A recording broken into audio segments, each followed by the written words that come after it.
నమస్తే, welcome to our channel.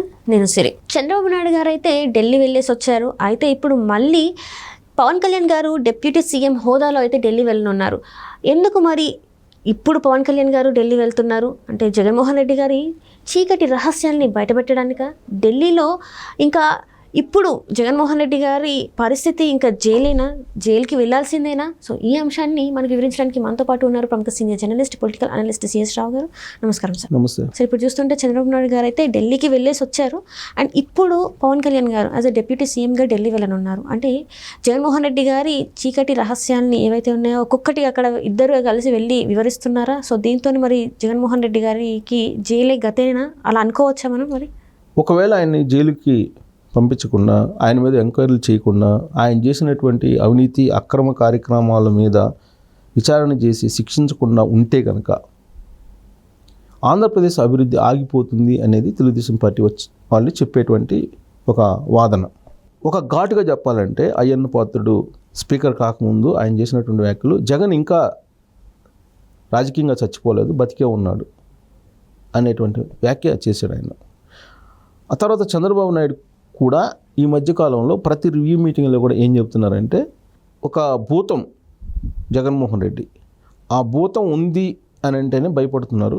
So ఆ భూతం లేకుండా తరిమేయాలి, ఆ భూతం యొక్క ఛాయలు ఆంధ్రప్రదేశ్ మీద ఉండకూడదు, అవి ఉంటే కనుక పెట్టుబడిదారులు రారు, పారిశ్రామిక అభివృద్ధి జరగదు, కాబట్టి ఆ భూతాన్ని తరిమేయాలి అనేటువంటి వ్యాఖ్య కూడా చంద్రబాబు నాయుడు ఈ మధ్యకాలంలో తరచూ చేస్తున్నారు. అంటే దీని అర్థం ఏంటి అంటే, క్లుప్తంగా జగన్మోహన్ రెడ్డి ఈ మధ్యకాలంలో నాకు 40% ఓట్ బ్యాంక్ వచ్చింది, నేను ఇప్పటికీ బలంగా ఉన్నాను, కన్ను మూసి కన్ను తెరిసే లోపల 2029 వస్తుంది, మళ్ళీ నేనే సీఎం అనేటువంటి వ్యాఖ్యలు చేస్తున్నారు. దాంతో కొంతమంది పెట్టుబడిదారులు చంద్రబాబు నాయుడిని కలవడానికి వచ్చిన సందర్భంగా రాజకీయపరమైనటువంటి సుస్థిరత అనేటువంటి అంశం మీద వాళ్ళు ప్రస్తావిస్తున్నారు. ఎందుకు ప్రస్తావిస్తున్నారు అని అంటే, రాజకీయ సుస్థిరత లేనటువంటి రాష్ట్రానికి పారిశ్రామికవేత్తలు, పెట్టుబడిదారులు రారు. కారణం ఏంటంటే, ఏ పారిశ్రామికవేత్త అయినా సుదీర్ఘమైనటువంటి ప్రణాళికతోటి వస్తారు. వాళ్ళు ఎప్పుడు కూడా పారిశ్రామికవేత్తలు తాత్కాలిక బెనిఫిట్స్ ఏంటి, మిడ్ టర్మ్ బెనిఫిట్స్ ఏంటి, లాంగ్ టర్మ్ బెనిఫిట్స్ ఏంటి అనేది చూసుకొని మాత్రమే వాళ్ళు పెట్టుబడులు పెడతారు. రాజకీయ సుస్థిరత ఉంది అనుకున్నప్పుడు వాళ్ళు ధైర్యంగా వచ్చి పెట్టుబడులు పెడతారు. రాజకీయ సుస్థిరత లేదు ఆంధ్రప్రదేశ్లో అనుకున్నప్పుడు వెనుకడతారు. ఒకవేళ వచ్చినా కానీ తాత్కాలిక పెట్టుబడులు పెట్టి లాభం తీసుకుని వెళ్ళిపోవడానికి సిద్ధమవుతారు. అంతే తప్ప శాశ్వత లాంగ్ టర్మ్ ప్రణాళికతో రారు.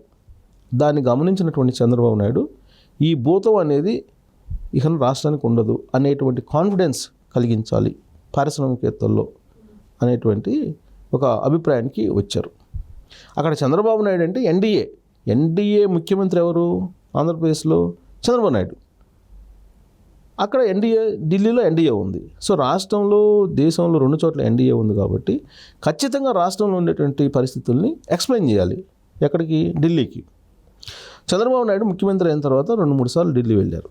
ఢిల్లీ వెళ్ళిన తర్వాత రాష్ట్రం యొక్క పరిస్థితులు, రాష్ట్రంలో ఉండేటువంటి పరిణామాలు, రాష్ట్ర అభివృద్ధికి ఏ విధంగా వెళ్ళాలి, వీటన్నిటి మీద ఖచ్చితంగా మాట్లాడతారు. నరేంద్ర మోడీని 2 సార్లు కలిశారు గెలిచిన తర్వాత. రీసెంట్గా వెళ్ళినప్పుడు అమిత్ షాని, కేంద్ర మంత్రులు అనేక మందిని కలిశారు. రాష్ట్రానికి రావాల్సినటువంటి ఫండ్స్ని తీసుకొచ్చుకున్నారు, అమరావతికి రావాల్సినటువంటి ఫండ్స్ని తీసుకొచ్చుకున్నారు, పోలవరానికి రావాల్సినటువంటి R&R ప్యాకేజ్ మీద మాట్లాడుతున్నారు. సో ఇవన్నీ జరుగుతున్నాయి. కానీ ఈ భూతం సంగతి ఏంది చూడాలి అనే దాని మీద కూడా ఖచ్చితంగా ఢిల్లీలో ప్రస్తావించి ఉంటారు అనేది చాలా క్లియర్గా మనం అర్థం చేసుకోవచ్చు. సో కాబట్టి ఆ భూతం ఆంధ్రప్రదేశ్ని వీడాలి అంటే ఏం చేయాలి? జైల్లో వేయాలి. జైల్లో వేయాలి అని అంటే చాలా కారణాలు ఉన్నాయి. ఏ కారణంతో అయినా సరే ఆయన జైల్లోకి పంపించి చట్టం తన పని తాను చేసుకొని పోనిస్తే ఈ భూతం అనేది జైల్లో పడిపోతుంది అనేది చంద్రబాబు కనిపిస్తుంది. ఎలా అంటే, ఎన్డీఏకి తాను మద్దతు ఇస్తాను రాజ్యసభలో అనేటువంటి విషయం ఈ మధ్యకాలంలో చెప్పారు. లోక్సభలో కూడా మద్దతు ఇస్తానని చెప్పాడు ఆయన, వాళ్ళు అడగకుండానే. అంటే దాని అర్థం ఏంటి? వాళ్ళు వద్దన్నా, వాళ్ళు చీకొట్టినా వాళ్ళతోటి ఉంటాను అన్నప్పుడు సహజంగా ఒక సింపతి అయితే ఉంటుంది వాళ్ళకి. దాంతో ఇప్పుడు ఈయన వ్యక్తిగతమైన హాజరుకి మినహాయింపు ఇవన్నీ కూడా కొనసాగిస్తున్నారు. బెయిల్ రద్దు మీద ఉన్నాడు.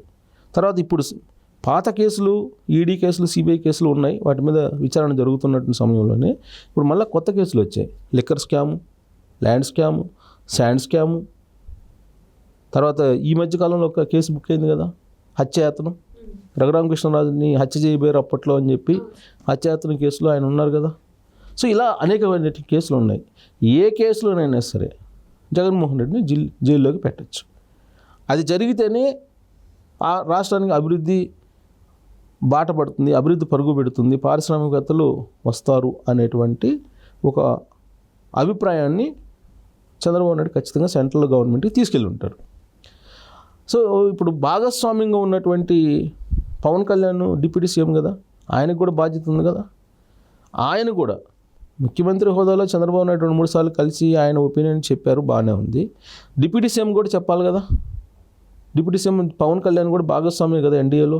సో కాబట్టి ఆయన కూడా ఢిల్లీ వెళ్ళి ఆయన డిపార్ట్మెంట్కి సంబంధించి, గ్రామీణాభివృద్ధికి సంబంధించి అక్కడ ఫండ్స్ తీసుకొచ్చుకునేటువంటి ప్రయత్నంతో పాటు రాష్ట్రంలో ఈ ఫండ్స్ రావాలన్నా, పారిశ్రామిక అభివృద్ధి జరగాలన్నా, ఉపాధి అవకాశాలు మెరుగుపడాలన్నా జగన్మోహన్ రెడ్డి చేస్తున్నటువంటి కార్యక్రమాలు.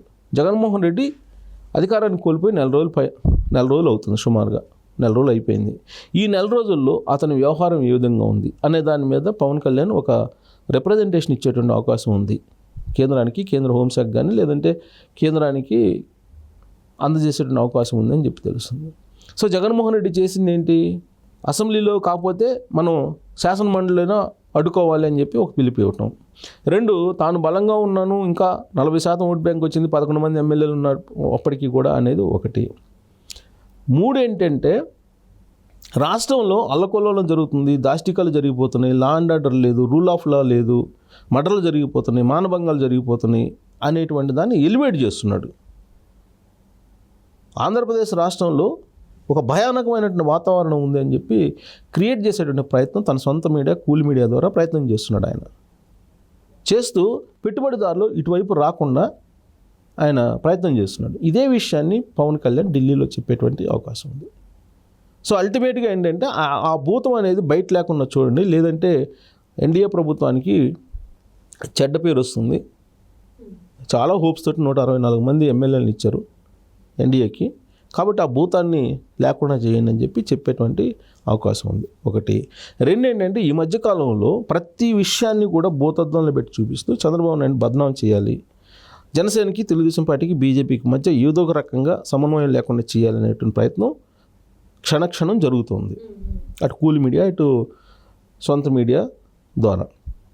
ఎలా అంటే తెలంగాణ రాష్ట్రంలో ముఖ్యమంత్రి డిప్యూటీ సీఎంని కూడా తీసుకెళ్ళి కలుస్తున్నాడు, సెంట్రల్లో ఉన్నటువంటి మినిస్టర్లను కానీ, ప్రధానమంత్రిని కానీ, హోంశాఖ మంత్రిని కానీ ఆంధ్రప్రదేశ్లో ఉన్నటువంటి ముఖ్యమంత్రి డిప్యూటీ సీఎంని ఢిల్లీ తీసుకెళ్ళట్లేదు, కేవలం సీఎం ఒక్కడే వెళ్తున్నాడు అనేటువంటి దాన్ని క్రియేట్ చేశారు. క్రియేట్ చేసి ఒక పొలిటికల్ అన్సర్టనిటీ, అస్థిరతను క్రియేట్ చేసేటువంటి ప్రయత్నం చేస్తూ ఉన్నారు.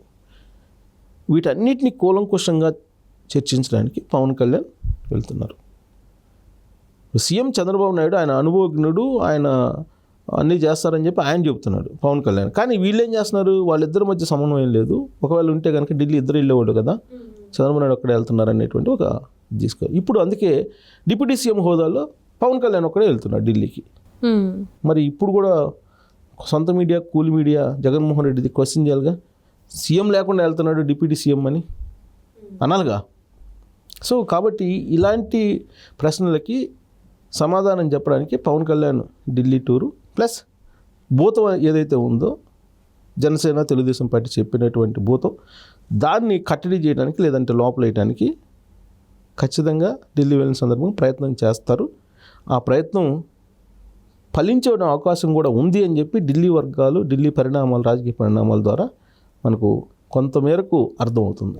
Right sir, right. Thank you so much sir. Thank you.